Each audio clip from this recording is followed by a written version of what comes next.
Beetroot jam செய்வது எப்படின்னு இந்த வீடியோக்குள்ள போய் பார்க்கலாம் வாங்க.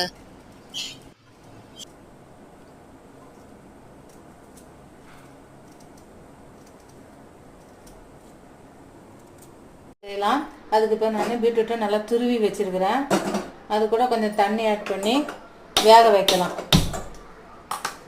கொஞ்சம் பேரிச்சம்பழம் கூடவே வேக வைக்கலாம். எல்லாம் பேரிச்சம்பழம் மையாத நல்லா கூடவே வேக வச்சுக்கலாம். தேவையான அளவு தண்ணி ஊற்றிக்கலாம்.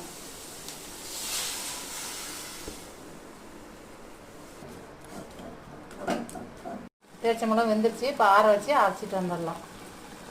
கூடவே 4 பாதாம் பருப்பு ஊற வச்சு அதையும் சேர்த்து அரைச்சிக்கிறோம். உங்களுக்கு வேணும் விருப்பம் வந்து அரைச்சிங்க. எங்களுக்கு குழந்தைங்க சாப்பிடணும்னு நாங்கள் அரைச்சிருக்கிறோம். நல்லா சுண்டுற வரைக்கும் இதை நல்லா பச்சை வாசனை போகிற அளவுக்கு ஏற்கனவே வேக வச்சாச்சு. திரும்பி நல்லா நல்லா பேஸ்ட் மாதிரி இது பண்ணணும். தேவையான அளவு நாட்டு சர்க்கரை இல்லை சர்க்கரை கூட போட்டுக்கலாம். உங்களுக்கு எது விருப்பமோ வெல்லம் கூட போட்டுக்கலாம். ஒரு 1/4 டீஸ்பூனு புளிப்பு சுவைக்காக, இனிப்பு புளிப்பு ஒரு 1/4 டீஸ்பூன் தேவையான அளவு ஊற்றிக்குங்க. நெய், பைனாப்பிள் எசன்ஸ் ஒரு பொட்டு, ரொம்ப ஊற்றக்கூடாது. ப்ரெட்டு ரொட்டி எதுக்கு வேணாலும் தொட்டு சாப்பிட்லாம். இந்த மாதிரி ட்ரை பண்ணி பாருங்கள். இந்த வீடியோ பிடிச்சிருந்தா லைக் பண்ணுங்கள், ஷேர் பண்ணுங்கள், கமெண்ட் பண்ணுங்கள்.